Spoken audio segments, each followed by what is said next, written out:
Par décret numéro 2024-1568/presse du 9 décembre 2024 portant nomination d'un président de la Commission nationale de la Confédération des États du Sahel, le président du Faso, chef de l'État, son Excellence le capitaine Ibrahim Traoré, a placé sa confiance en moi pour présider cette institution. C'est avec une profonde humilité et un immense sentiment de responsabilité que je prends la parole en cette occasion solennelle, marquant mon installation en tant que président de la Commission nationale de la Confédération des États du Sahel. Mesdames et messieurs, à tous ceux qui sont sur les fronts de combat pour la liberté, la souveraineté, la justice et le progrès social véritable, recevez nos sincères encouragements et nos souhaits de prompt rétablissement pour les blessés.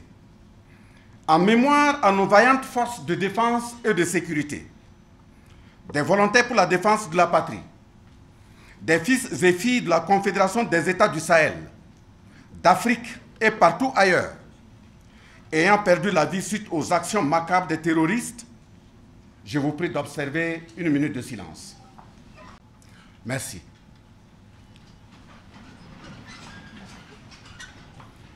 Mesdames et messieurs, permettez-moi de rendre un hommage solennel à nos dévanciers qui se sont sacrifiés pour l'idéal d'une Afrique unie, prospère et pacifique. Encore est-il besoin de rappeler que parmi tant d'autres, il y a eu d'une part la Fédération du Mali de 1959 à 1960, portée fondamentalement par Modibo Keïta, et d'autre part l'idéal de l'unité africaine porté par Kwame Nkrumah du Ghana. À l'endroit de l'ensemble de ces dévanciers africains, le même idéal qui se poursuit aujourd'hui à travers la Confédération des États du Sahel nous permet de nous incliner sur la mémoire de Soundiata Keïta et de Modibo Keïta du Mali, de Daniel Wézin Koulibaly et de Thomas Sankara du Burkina Faso, de Amani Diori et de Sarouama Mangou du Niger. Mesdames et messieurs, parlant de la Confédération des États du Sahel, je salue vivement l'engagement, la vision, la détermination et l'esprit de sacrifice dont font preuve leurs excellences les trois chefs d'État, à savoir le général d'armée Assimi Goïta du Mali, le général de brigade Abdourahmane Tiani du Niger et le capitaine Ibrahim Traoré du Burkina Faso pour la construction de l'unité des peuples. Cette construction sur le leadership de ces trois chefs d'État est matérialisée par, premièrement, l'adoption de la charte du Liptako Gourma, instituant l'Alliance des États du Sahel entre le Burkina Faso, la République du Mali et la République du Niger, le 16 septembre 2023 à Bamako. Deuxièmement, le traité portant création de la Confédération des États du Sahel, le 6 juillet 2024 à Niamey. Troisièmement, la signature d'un règlement intérieur du Collège des chefs d'État, Alliance des États du Sahel, le 6 juillet 2024. Et quatrièmement, plusieurs rencontres interministérielles entre les trois pays. Face à cette noble mission, pour une Afrique unie et prospère, se dressent des adversités diverses en vue d'entraver l'atteinte de cet objectif historique. En effet, des puissances impérialistes et leurs valets locaux se sont donné une malicieuse mission de porter atteinte à la vie des différents leaders d'une part et d'autre part à l'intégrité des différents territoires. Malheureusement, des entités africaines jadis construites pour porter l'unité des peuples africains se sont retrouvées noyautées et pilotées contre les intérêts de l'Afrique. Nous tenons une fois de plus à saluer la vigilance, l'audace et la fermeté des trois chefs d'État qui ont pris la résolution ferme du retrait de la CEDEAO le 28 janvier 2024 et la réaffirmation à travers une déclaration du Collège des chefs d'État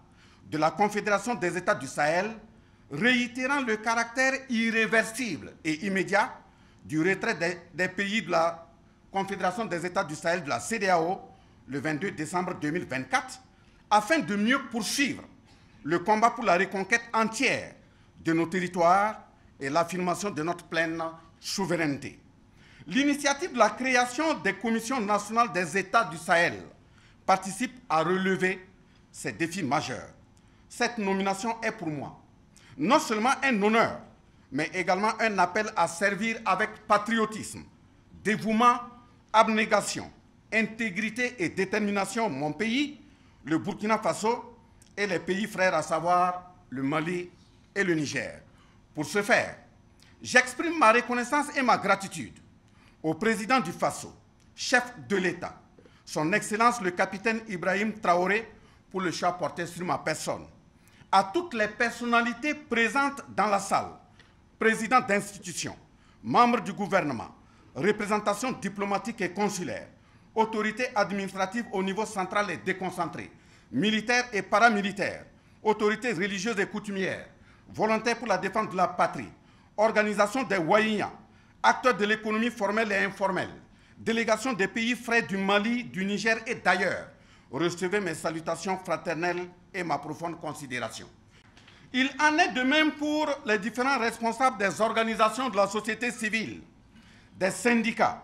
des organisations d'étudiants et d'élèves, des structures de femmes, de paysans, en somme, les masses laborieuses. Pour l'intérêt collectif de nos nations, cette commission qui se veut un pilier de la CES incarne une vision d'unité,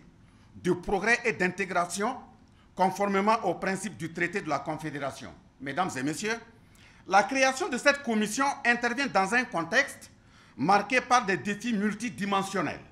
communs aux 3 pays de la Confédération, à savoir les enjeux sécuritaires et migratoires qui nécessitent une approche globale et solidaire, les pressions économiques et sociales qui appellent des réponses innovantes et inclusives, les changements climatiques qui exigent des actions communes et concertées. Face à ces défis, nous allons agir conformément aux missions édictées par le décret numéro 2024-1329, barre presse, barre PM, barre MDAC, barre MEF, barre MACRB, du 6 novembre 2024, portant création de la Commission nationale des États du Sahel, à son article 3, qui stipule ce qui suit: de suivre la mise en œuvre des décisions du Collège des chefs d'État et des sessions confédérales des conseils de ministres, de préparer les réunions du Collège des chefs d'État, les sessions confédérales des conseils de ministres et les réunions des hauts fonctionnaires préparatoires des instances de la Confédération des États du Sahel, d'établir au niveau national le programme annuel d'activité et de suivre et coordonner son exécution, de conduire des réflexions prospectives sur l'évolution de la Confédération des États du Sahel, de proposer des mesures et actions à entreprendre en vue de la consolidation de la Confédération des États du Sahel, de contribuer à l'élaboration de la stratégie de communication en collaboration avec les structures nationales et confédérales compétentes et de suivre sa mise en œuvre au Burkina Faso, de promouvoir la sensibilisation des populations sur les objectifs de la Confédération des États du Sahel, d'examiner tout autre dossier à elle confié. L'ensemble de ces missions qui nous sont assignées découlent des 3 domaines d'intervention cités à l'article 4 du traité portant création de la Confédération des États du Sahel, à savoir la défense et la sécurité, la diplomatie et le développement. Distingués invités, mesdames et messieurs, pour l'exécution réussie de ces différentes missions, nous comptons sur l'accompagnement et le soutien de toutes les composantes de la population burkinabé et de la diaspora, élèves, étudiants, commerçants, travailleurs du public et du privé, notabilités coutumières et religieuses et peuples frères du Burkina Faso, afin qu'ensemble, nous puissions porter les idéaux de cette confédération. Nous demeurons convaincus que c'est dans la synergie d'action et la complémentarité que nous ferons avancer cette noble cause et léguerons un héritage historique aux générations futures. Avant de terminer mon propos, je réitère une fois de plus ma profonde reconnaissance au président du Faso, chef de l'État, son Excellence le capitaine Ibrahim Traoré, pour cette marque de confiance. Je ne ménagerai aucun effort à travailler aux côtés de tous mes collaborateurs et de l'ensemble des acteurs pour l'atteinte des objectifs à nous assignés. Je souhaite un très bon retour à l'ensemble des différentes délégations venues d'ailleurs. Que Dieu et les membres de nos ancêtres nous accompagnent et veillent sur notre pays. Vive la Commission nationale de la Confédération des États du Sahel. Vive la Confédération des États du Sahel.